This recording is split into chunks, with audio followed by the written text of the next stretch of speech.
Good morning student. कक्षा 11 में आपका चैप्टर नंबर 3 चल रहा है आवर्त सारणी, भाग नंबर 6 की बात कर रहे हैं।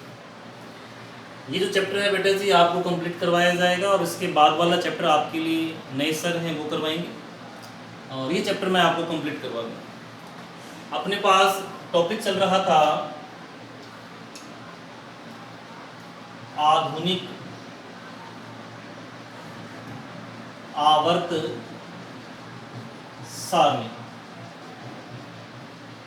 जैसा कि कल वाले वीडियो में बताया था कि इसको 4 ब्लॉक में बांटा गया, एक एक ब्लॉक की चर्चा करेंगे। में जो पहला ब्लॉक है वो है एस ब्लॉक, इसके बारे में डिस्कस करते हैं। जैसा कि आप जानते हैं कि एस ब्लॉक में 2 वर्ग हैं। पहला वर्ग क्या था? हेलीना। हलीना ने की रब से फरियाद। ये ट्रिक याद रखनी है, मैं लिख देता हूं साथ साथ में। हेलीना, हेलीना ने की रब से फरियाद। ये है फर्स्ट वर्ग। सेकंड कौन सा आता है? इस ब्लॉक में 2 ही होते हैं। सेकंड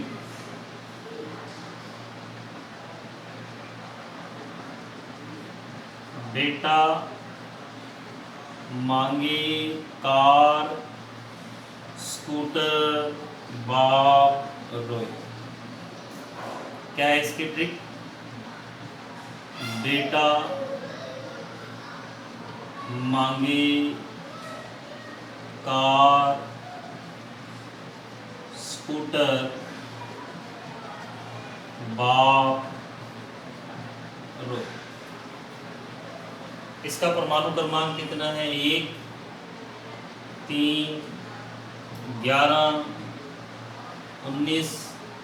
कैसे ध्यान रखें? मैजिक नंबर जोड़ते जाओ। Magic number 2, 8, 8, 18, 18, 32।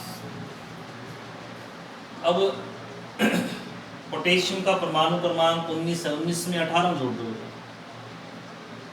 तो 19 और 18 कितने हो जाएंगे? 19 और 18 हो गए 37। अब दोबारा 32, 18 जोड़ दो, कितने हो जाएंगे? 37, 18 कितने हो जाएंगे? 55। अब लास्ट में 32 जोड़ दो, कितने हो गए? 87। ये 87 है तो ये रेडियम 88 हो गया। ये 55 है, ये 56 हो गया। ये 37, 38, ये 19, 20, 11 का 12, 3 का 4। ये आपके पास पहला आवर्त, ये दूसरा, ये तीसरा, ये चौथा, ये पांचवा, ये छठा और ये 7। जो पहला वर्ग है फर्स्ट ए, इसे कहते हैं फर्स्ट ए, इसे सेकंड ए। फर्स्ट ए वर्ग के तत्वों को कहा जाता है क्षार धातु तत्व। फर्स्ट ए वर्ग को क्या कहते हैं? क्षार धातु। सेकंड ए को क्या कहते हैं? क्षारीय मृदा धातु तत्व। ये क्षार धातु हो गया और एक क्या हो गया? क्षारीय मृदा धातु तत्व। क्यों कहते हैं? क्योंकि जो फर्स्ट ए वाले हैं इन्हें क्षार धातु कहते हैं। इसका कारण यह है जल से क्रिया कर सदैव क्षार बनाते हैं, बेस बनाते हैं। सेकंड ए को क्या कहते हैं? क्षारीय मृदा धातु। यह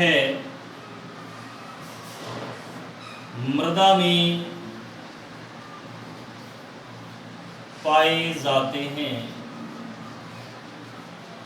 और मृदा की नमी से क्रिया कर क्षार बनाते हैं।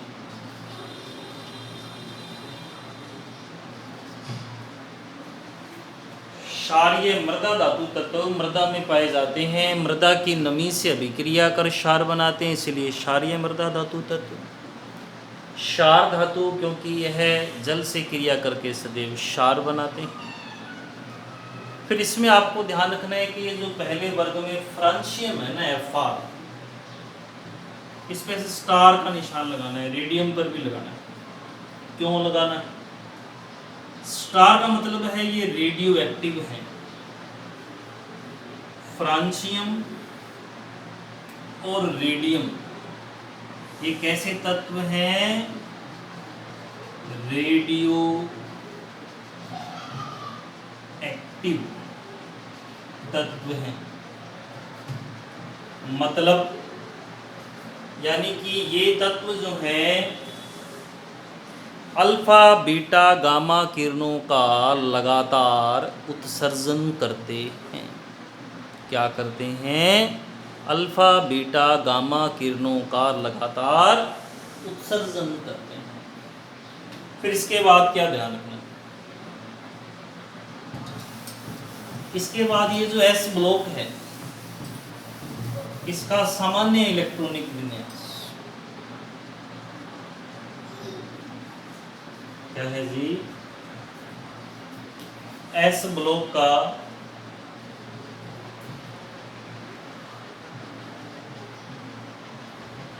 सामान्य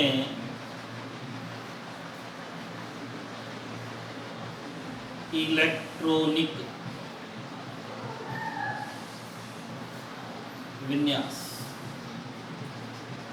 क्या है? NS1 से क्या है जी? NS1 से 2 में N क्या है? N है आवर्त संख्या। और क्या ध्यान रखना है आपको? Noble gas. देखो जी, नोबल गैस कौन कौन सी हैं, उनका परमाणु क्रमांक याद रखिएगा। Helium, neon, argon, krypton, xenon, radon. Helium, neon 10 पे, आर्गन 18 पे, क्रिप्टॉन 36 पर, जिनॉन 54 पर, रेडॉन 86। अब आपको कह दीजिए इलेक्ट्रॉनिक विन्यास लिखो, किसी का भी कह सकते हैं। S ब्लॉक का सीख रहे हैं। मान लीजिए मुझे लिखना है सीजियम का CS, परमाणु क्रमांक 55 याद रखना है। ये देखो ये 55 से पहले जो नोबल गैस आती है वो लिख दो। 55 से पहले कौन सी नोबल गैस आ गई? XE xenon 54। ठीक है। अब देखो ये कौन से आवर्त का सूत्र लगाना ना, NS। सीजियम का आवर्त ये रहा, सीजियम इसका आवर्त कौन सा है? 6। तो N की जगह पे 6, S का S। 55 भरने हैं, 54 भरे जा चुके हैं, 1 रह गया 56। ये हो गया सीजियम। कितना सही काम। मान लीजिए जी आपको लिखना है कैल्शियम। कितने नंबर पर आता है? 20। 20 से पहले नोबल गैस कौन सी आ गई? आर्गन 18। आवर्त संख्या देख लो, कैल्शियम चौथे आवर्त पर बैठा। तो यहाँ क्या लिख देंगे? 4S 18 और 2 20। तो किसी भी तत्व का इलेक्ट्रॉनिक विन्यास आप लिख सकते हो। S ब्लॉक के अंदर कोई समस्या नहीं आनी चाहिए। एक और लिख के देख लो। मान लीजिए आपको लिखना है BA का, SR का लिख देते हैं, स्ट्रांशियम। जैसे कि मैंने लिखा है SR कितने नंबर पर आता है? 38। 38 से पहले कौन सी नोबल गैस आती है? 36। के आर। अब एस आर की आवर्त संख्या 5, 5s 36 और 2 38। ठीक है, होगी बात क्लियर। इस प्रकार से आपके पास क्या हो गया जी, एस ब्लॉक की बात कंप्लीट होगी।